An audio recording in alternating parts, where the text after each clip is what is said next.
también ha sido un éxito el semillero científico que se da los sábados de 9 a 11 y de 11 a 1 en la Universidad Ricardo Palma. Quedan muy pocas vacantes. Igual, infórmense en cienciaperú.org. Preparen a sus niños para conquistar el mundo con ciencia y tecnología, así como conquistó Marcel Morales, que es de mi promoción.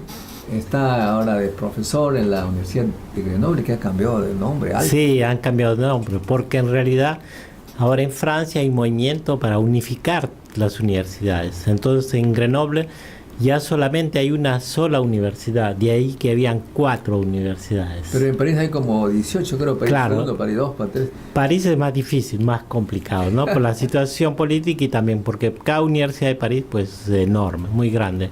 Pero en provincias, casi todas las provincias tienen ahora una sola universidad. Grenoble, Lyon también tiene una sola universidad. Acá tenemos como 200 además. Aquí sí. Bueno, la invitación ha sido no para hablar de la universidad, sino por un tema muy específico. En tu conferencia, en el Encuentro Científico Internacional, un poco me hiciste pensar. Hay matemáticas para contadores, matemáticas para físicos, para químicos, no sé si para filósofos, pero no se le puede enseñar, ese es el mensaje que comprendí, a todos los especialistas el mismo tipo de matemáticas, contrario a lo que se nos decía en los años 60, que la matemática es la misma para todos, ¿no? Claro, bueno, tienes razón, Modesto, porque en realidad estás tocando un tema bastante complicado, es la política, ¿no?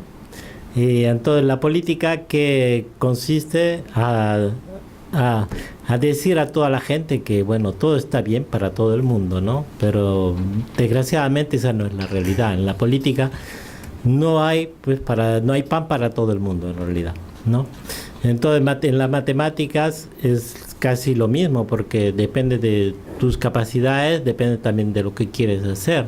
Si tú quieres ser un matemático, tienes que especializarte en algunas cosas y conocerlas a fondo. Si tú quieres simplemente ser contador, bueno, pues es un tipo de matemática muy simple que tienes que hacer.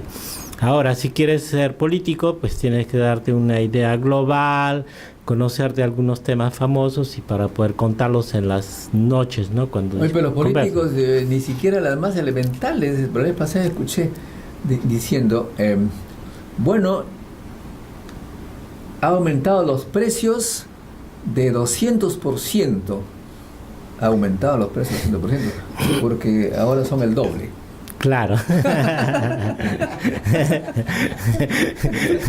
Entonces, si aumenta, si es el doble, significa que ha aumentado el 100%, ¿no es cierto? Claro.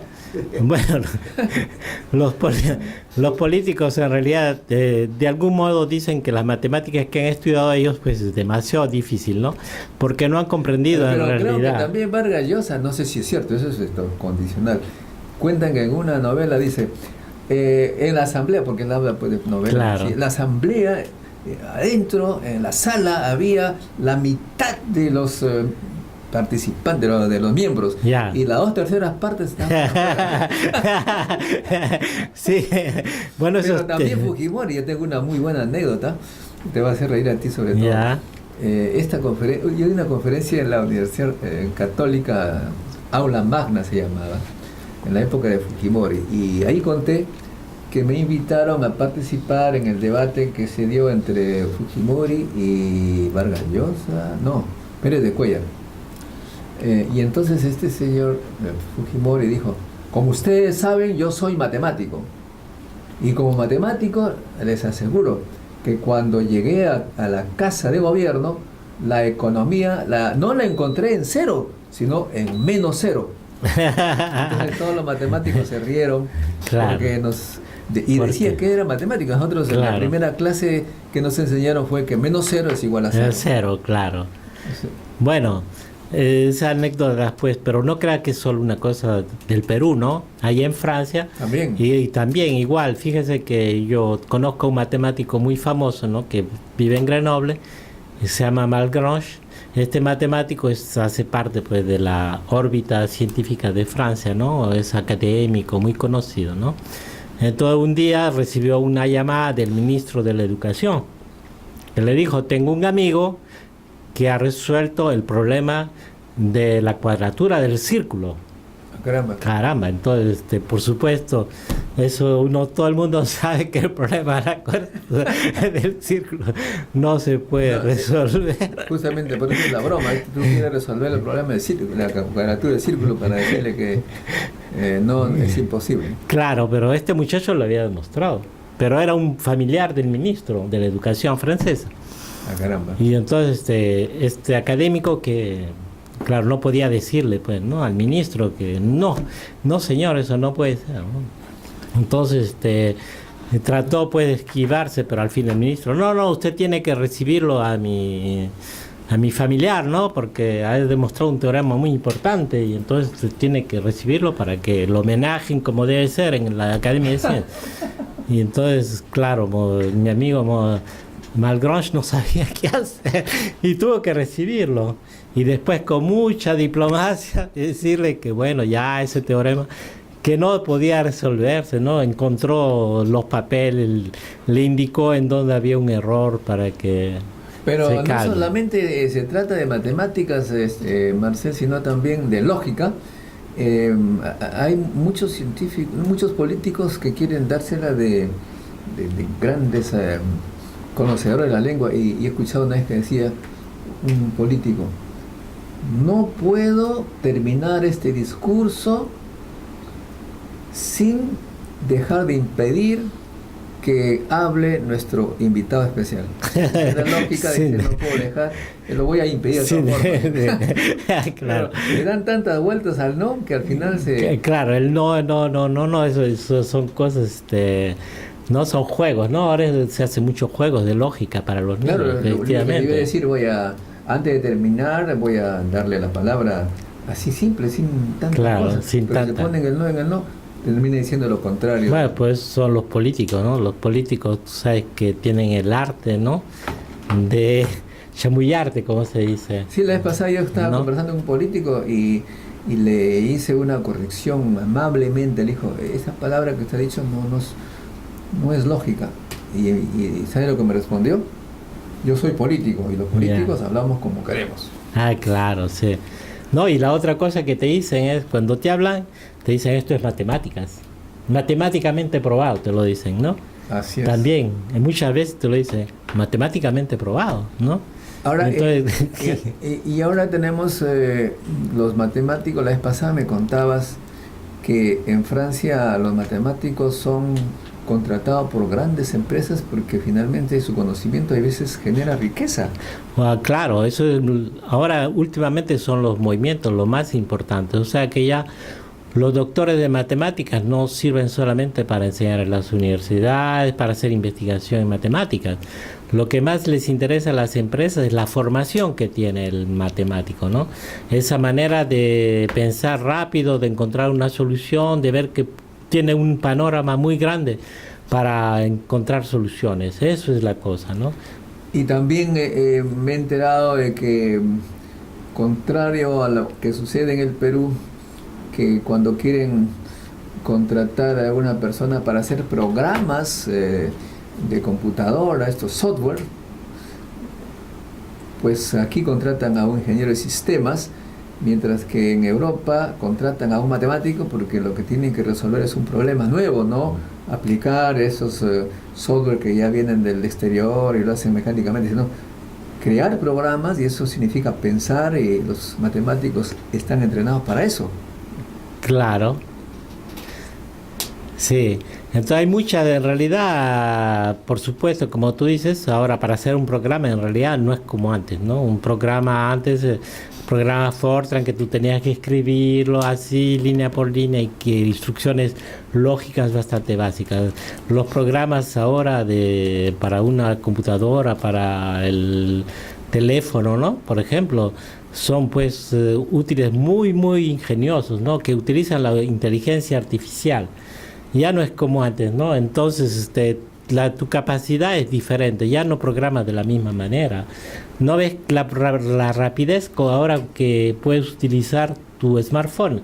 Fíjate que es un aparatito que tiene una memoria pequeñísima, ¿no?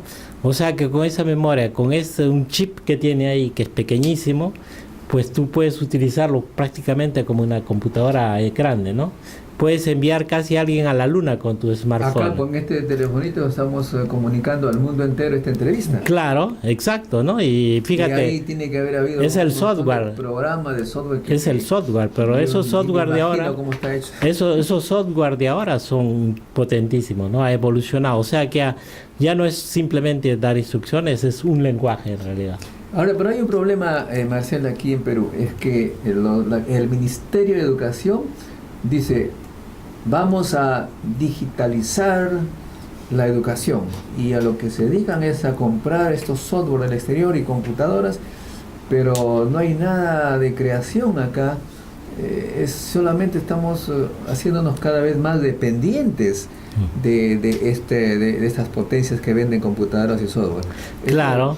Bueno, yo diría que tú dices hay un problema, yo diría no hay uno, sino hay muchos problemas en Perú, ¿no? Sobre todo en el dominio en la digitalización, como tú dices, y la dependencia del Perú con el país extranjero, ¿no?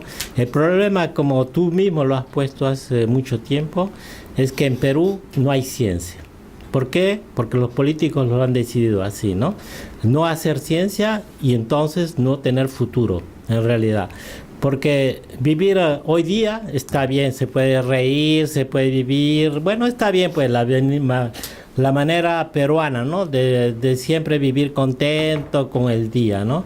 Pero eso es que es suficiente eso para un país, no lo creo. Para un país tienes que ver en el futuro, y desgraciadamente el Perú, lo que pasa, como tú dices muy bien, dependiente del extranjero, porque no tiene expertos, porque no tiene ciencia. Si quieres te voy a contar una anécdota. ¿Ah? A ver, vamos. Ya, entonces la anécdota es que actualmente he venido al Perú con la intención ya de regularizar mi situación aquí en Perú, ¿no? O sea, sí, soy irregular. No sabía, cuenta. Extemporáneo en realidad, ¿no? Entonces he ido a hacer, porque yo creía que con mi libreta electoral bastaba canjearla con el DNI, ¿no? Entonces me fui al RENIEC a presentar mi libreta electoral para que me den mi DNI. Es como si que un dinosaurio viniera. Exacto. Entonces me dijeron que eso ya era muy antiguo, efectivamente. Muy antiguo, ¿no? Y todo lo que yo tenía era muy antiguo y ya no tenía ningún valor, ¿no? Así que tuve que sacar nueva partida de nacimiento. He tenido que ir 5 veces al RENIEC. Y entonces ahí justamente aparece la digitalización de la administración peruana. Lo que me hace recordar la digitalización, ¿no? En Francia en los años 90, ¿no? En ese momento que cuando ibas a un sitio y te decía, no, eso no es cierto, el computador dice esto. Entonces el computador que tiene razón. Usted no tiene razón, señor, es el computador. Es exactamente lo que me ha pasado en el RENIEC. El computador tiene razón y yo no existo, ¿no? Entonces ya no tengo hermanos tampoco, porque el computador lo dice. El computador dice que no tengo hermanos, el computador dice que yo no tengo padre, que mi padre no es mi padre y mi madre no es mi madre. Entonces tengo que solucionar ese lío, ¿no? Porque la información que yo tengo no coincide con la que el RENIEC. La información que veo en las partidas de mi hermana, porque yo lo he visto, no es la misma que está en el RENIEC tampoco. O sea que en realidad es un lío esta digitalización, ¿no? O sea que normalmente debería coincidir, ¿no? La partida de nacimiento de mi hermana, por ejemplo, con la inscripción en el RENIEC, y tampoco. Ella aparece igual que yo. O sea que por lo menos es mi hermana en la partida de nacimiento, pero no en el RENIEC. Bueno, no, eso no me extraña. Si la pasada igual me pasó. Perdí mis documentos, fui a sacar una fotocopia una copia de mi DNI, y me dijeron que yo no era casado, que no era divorciado, que no era nada, que no existía. Y es un lío, pues, porque lo que pasa es que los empleados no llenaron claro, en el momento oportuno las cosas. Claro. Tienen que llenar uno por uno. Bueno, en fin, pero yo te cuento una más graciosa todavía. Cuando regresé a Francia traje un carrito. Y bueno, yo tenía que sacar pues la tarjeta de propiedad de Perú, ¿no es cierto? De Perú. Iba por allá, por cerca a Salamanca, y era el Ministerio de Transportes, hacía unas colas gigantescas, terminaba, no, venga dentro de 15 días, como 4 veces. La cuarta vez le dije, ya señor, pero por favor, ¿por qué ustedes son tan lentos? No, no, es que ahora ya usamos computadora. O sea que la computadora hacía más lentas las cosas. En fin, de modo que no se trata, amigos, de tener, de comprar computadoras, software, sino simplemente hay que ser más matemáticos, más lógicos, más racionales y no meternos en temas, eso, ¿no? Eso creo yo. Eso es claro, no, y sobre todo lo que se necesita es saber utilizar, ¿no? Hay que saber utilizar las computadoras, es un instrumento muy importante. Yo de eso estoy muy contento, que en el Perú, por ejemplo, ahora los niños en toda parte del país utilizan los teléfonos, ¿no? Se sabe utilizar un teléfono. El teléfono lo utilizan igualmente, muy importante lo que tú señalas, porque efectivamente todos tenemos estos aparatitos, todos. Y podemos hacer con esto investigación universal, porque tenemos datos podemos ingresar a cualquier parte, hacer análisis, etcétera. Pero nuestra educación peruana, la televisión, etcétera, etcétera, nos ha creado una cultura tal que el único interés que tienen los chicos, salvo, claro, excepciones, es programas banales, de espectáculo, o sea, lo que están haciendo es perdiendo el tiempo con esto. O sea, el aparato les sirve para perder el tiempo, sí, y hacer cada vez más bajo el nivel intelectual de los peruanos. Eso es cierto, pero claro, también permite a algunas personas, algunos, claro. O sea, lo que antes no era posible. Se multiplican las cosas, se multiplica la estupidez y se multiplica la inteligencia. Claro, o sea que es como los números positivos y negativos, ¿no? Exacto. Si tú multiplicas, los positivos se van bien muy arriba grande, y el otro. Los negativos, claro. Y eso significa cultura, amigo. Por esa razón yo siempre recomiendo que a sus chicos hay que enseñarles a pensar, a experimentar, a calcular, y eso es la razón por la que nosotros hemos creado hace ya 25 años el semillero científico CEPRESID, donde los chicos van a hacer experimentos y a pensar en ciencias matemáticas. Y espero que tus nietos, porque he visto tu hijo de un metro, muchos. De 1,90 m, creo, sí, que nos envíe pues a nuestro semillero. Ah, claro. sí, justamente, seguramente que él está pensando venir a vivir en Perú. ¿Ah, sí? Sí, le gusta mucho Perú. Bueno, el Perú es, para mí, yo cuando me fui a Francia ya estaba diseñado mi regreso. Por esa razón es que estoy feliz. No encuentro mejor país para vivir que el Perú. Cada vez que salgo, es un gran problema. Sobre todo ahora en Nueva York, a menos 25 grados, un poco difícil para un peruano, ¿no? ¿Y en Francia cómo están ustedes? Allá veo que también las temperaturas... En Francia, claro, las temperaturas son bajas, pero yo donde yo vivo es Grenoble, es una ciudad que está acostumbrada al frío. Está acostumbrada, está rodeada de montaña, está acostumbrada a la montaña, al frío, a la nieve, al hielo, o sea que ya están preparados, ¿no? Allá cuando cae una temporada de nieve de 1 metro, inmediatamente salen camiones a limpiar la calle, la gente ya tiene yo tengo mi propia pala y tengo que limpiar el camino delante de mi casa, paso 2 horas para limpiar en la mañana antes de ir a trabajar, tengo que limpiar, me levanto, sí, cuando nieve, ejercicio, ¿no? Ese ejercicio, cuando nieva, yo me tengo que levantarme a las 4 o 5 de la mañana para limpiar, para poder sacar el carro, porque la calle está limpia. Pero tengo que llegar hasta la calle. Ahora, volviendo al tema de matemáticas, hay gente que piensa pues que es muy difícil y la escuela, el gran problema de los maestros es cómo enseñar las matemáticas. De acuerdo a lo que tú me estás contando, tendríamos que darnos cuenta un poquito las inclinaciones de los chicos y enseñarles a cada uno de acuerdo a sus posibilidades, pero eso es imposible en un sistema educativo nacional. No, en realidad no es imposible, ¿no? Me parece que justamente habría que ver, ¿no? Es el maestro en realidad que tiene que estar preparado. El maestro tiene que estar preparado uno decía que el maestro tiene que ser como un piloto de avión. En realidad, tiene un montón de botones. Los alumnos son botones, ¿no?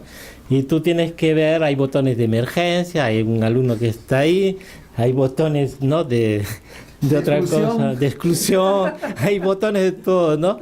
Y entonces el profesor es como un piloto, pues, ¿no? Entonces ahí tiene que tener una imagen muy grande de su clase, ¿no? Ahí, y entonces ahí controlar, y entonces ve, pues este necesita que se le dé una ayudita aquí, este no necesita nada, lo dejamos ahí dormir tranquilo, ¿no? Y el otro más bien se le va a ayudar, se le da un problema o algo así, ¿no? Pero entonces es el maestro que tiene que estar preparado para eso. En nuestra época en la universidad era bien bravo, ¿no? Sí, nos hacían sufrir. No, para nosotros pues era el método antiguo, ¿no? El que quiere salir adelante sale, y el que quiere quedarse atrás pues se queda. Chao, ¿no? Ese era el método. La prueba es que había gente muy buena. Oye, algunos se volvieron locos, ¿no? Algunos se volvieron locos, ¿no? Y algunos también, fíjate que hay algunos que ingresaron a la universidad con puestos mucho más altos que nosotros, ¿te acuerdas? Cierto. Hay uno que salió primero y que desapareció al año, ¿no? Cierto, o sea, cierto. Se le dejó porque, bueno, carrera de caballos. Claro, lo que pasa es que los exámenes de admisión dicen que está basada en el conocimiento y no en la capacidad. Claro. Lo que hay que hacer de examen es sobre la capacidad para que puedan pues absorberlo con eso. Bueno, creo que ya nos están haciendo señas obscenas, mejor dicho, que van a Estoy sacando facturas ahí. Amigos, gracias a Modesto, gracias. Estemos en continuación. Antes de terminar, amigos, no voy a meterme en las cosas de matemáticas del no, simplemente decirles que no se olviden, tenemos el 27 de enero un curso sobre simulación Monte Carlo. Mira, caramba, qué bien. Carlo, que tiene aplicaciones en diversos temas. Y para también, ganar plata. Claro, plata para el ESI. Y el 3 de febrero tenemos el curso de investigación y redacción de tesis. Y aquí me están haciendo seña de enseñar en el que hice en el COD. En el COD. No, es... bueno. Quería hacer un poco de política, matemática. Y por supuesto al Encuentro Científico Internacional, que ha sido un éxito tremendo, visto miles de personas, y esperemos que sigamos en este campo, amigos. No se olviden, todas nuestras actividades están en cienciaperú.org, cienciaperú.org. Bien, amigos, hasta un próximo encuentro con la ciencia.